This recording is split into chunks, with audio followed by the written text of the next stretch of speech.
So this is the second snowflake in my series of 3. So for this one, it's going to be same materials as the first one. We'll have 12 strands of 15-inch pieces of wax linen for the snowflake itself, an additional 6-inch strand of the wax linen for the hanger, and the blue cobalt seed beads.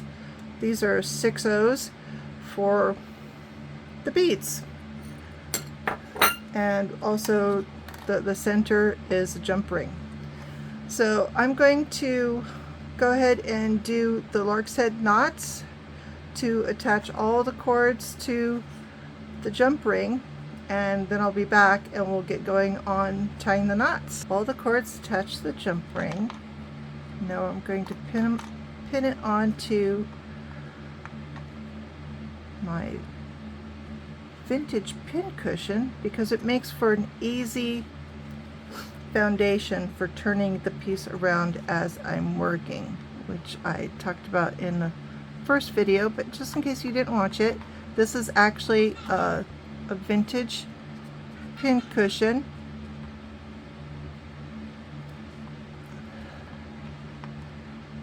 And I'm using it as my foundation for the macrame. I've also done this using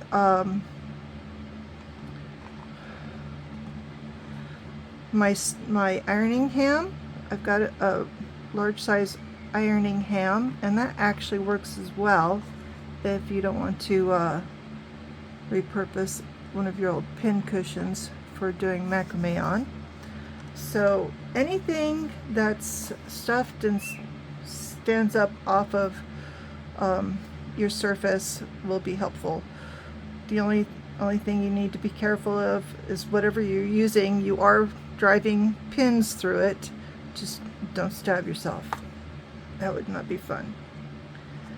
Alright, so for this one, what it's going to be is row 1 is the 6 square knots, and then from there you actually have a chain of knots coming off of the two cords from each of the original square knots from row 1, and that's what we're going to do. We're going to first do all 6 square knots around it, and then we're going to do one chain at a time, but we're going to do it opposite sides just so we can get the balance of this spacing right here.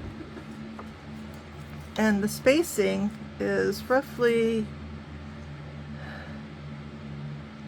it's about just a little more than half an inch.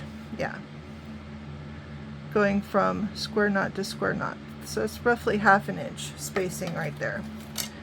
So let's get to it. Oh, and the jump ring size that I'm using is a 15mm jump ring. I don't believe I mentioned that previously.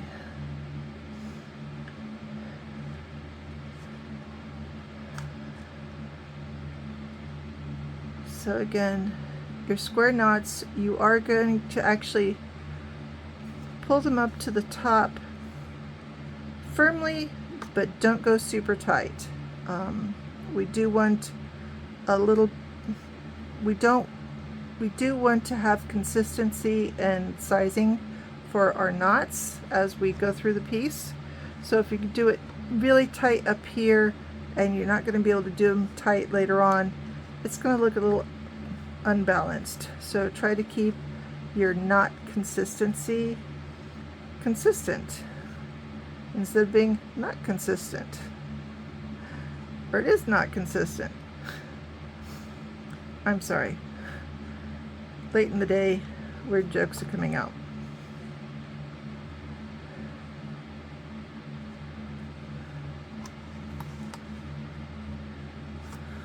Alrighty. So for the square knot, definitely doing S method. It doesn't look like it sometimes when I'm doing it. So you make the S underneath with your left hand cord, you make an S underneath your core cords. With your right hand cord, you're coming up through the loop that's created on the right hand side and down through the loop created on the left hand side, and you pull that up to the top to complete that part. And with the remaining tail hanging out on the left, it goes over the top of your right hand cord, which goes over the top of all the core cords and back down the other loop on the right hand side. And that actually completes a full square knot, kind of sort of in one step. There's just parts to it, but it does save you from trying to remember, did I make a P shape from the left side or the right side? How far am I into my knot? Have I completed it yet? And it just helps you keep count. Okay, so there's row 1, 6 square knots.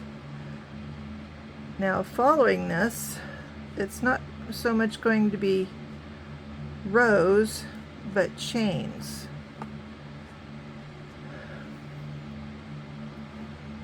Sequences? We'll come up with something.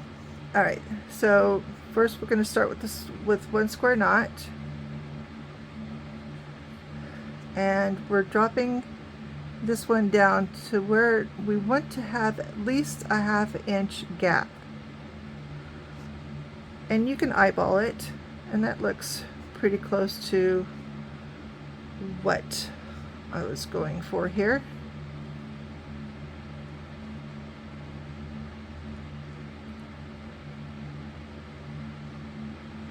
And now we're going to add some beads to our cords that we used for tying this knot. We're going to use them to string on some beads. And again, the wax linen cord is pretty stiff. If you ever have problems trying to get it through a bead, just give it a bit of a twist at the end, and it should fall in line. Alright, and we're taking the bead all the way up against the knot. It's eventually going to reposition once we tie the next square knot. But for right now, to have it up out of the way, take it all the way to the top. Alright, now we're going to do another square knot.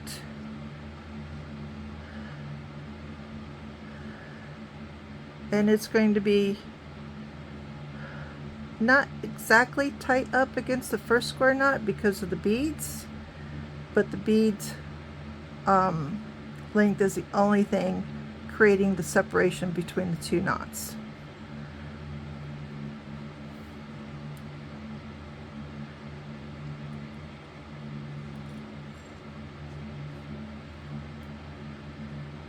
Okay, now our next square knot, we're going to drop down again to create a space, and this time we're not going to be using beads in between, and our space is going to be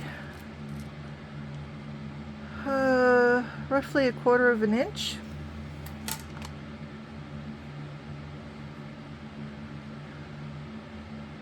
Or you could just eyeball it as to whatever looks good to you. That might be a little bit smaller than 1/4 of an inch. It will be fine. Every snowflake should be a little unique and different from the first one. That's why they're snowflakes. They're all unique. Okay, so now we're going to add another pair of beads. And repeat what we did on the previous pair of knots with beads.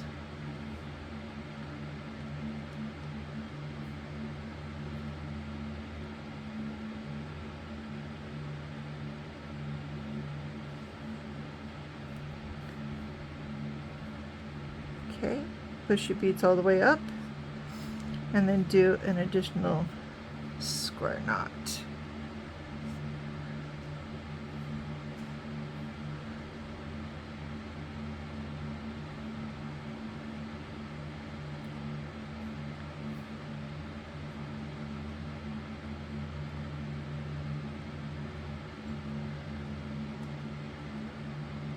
All right.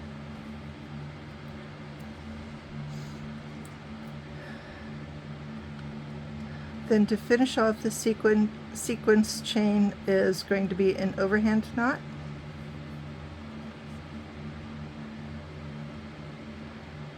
With all 4 cords.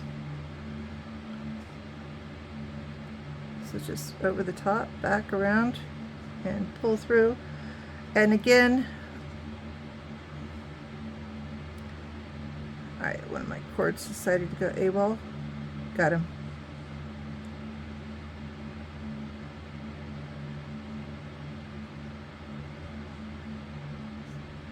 There we go. Got him back.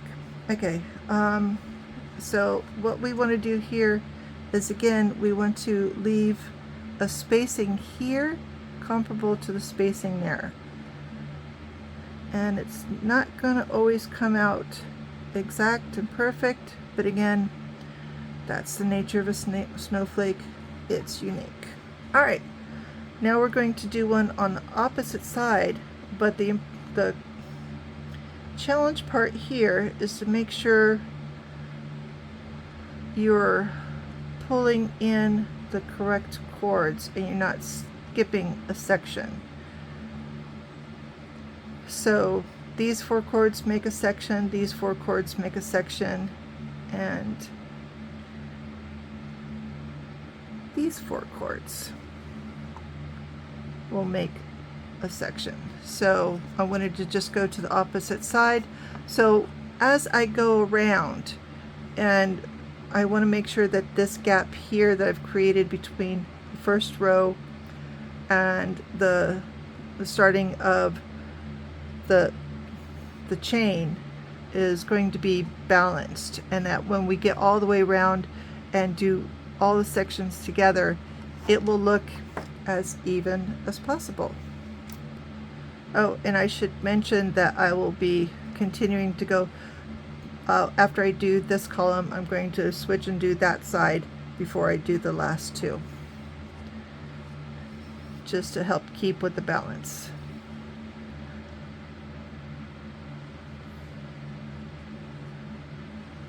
Alright, so here's the last one, last overhand knot. And then we're going to take this off of the pin cushion and finish it up.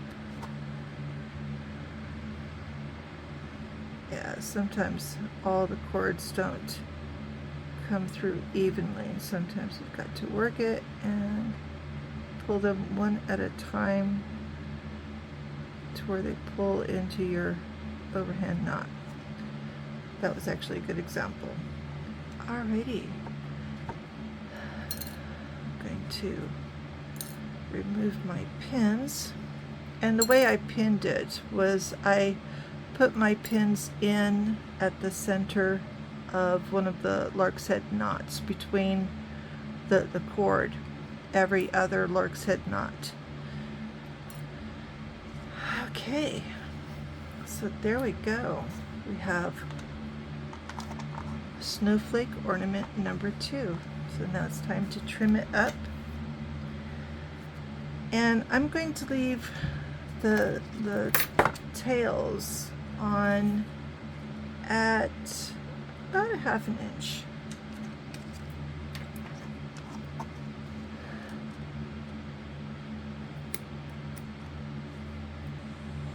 And then now we're going to put on our hanger. So I've taken a 6-inch piece of the waxed linen, I'm bending it in half, and I'm just lacing it through the gaps here at between the last square knot and the overhand knot on one of the chains, and eventually that's going to go through. Sometimes you need help to make the gap a little bigger. Alright. And when you pull it through on the other side, try to make sure that your cords are staying even. You're going to flip it upside down, and from the back you're going to tie a 1/2 square knot,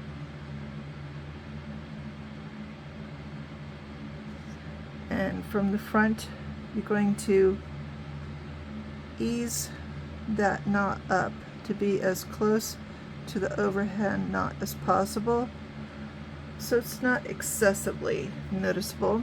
And then with the two loose ends, we're just going to tie another overhand knot. It's a really simple hanger. You don't actually have to use the waxed linen to do the hanger part. If you would like to use a piece of ribbon, you could do that.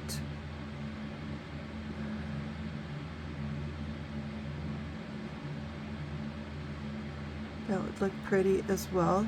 You just need to remember that when you're doing the ribbon, where it attaches to the snowflake will be a little bit noticeable.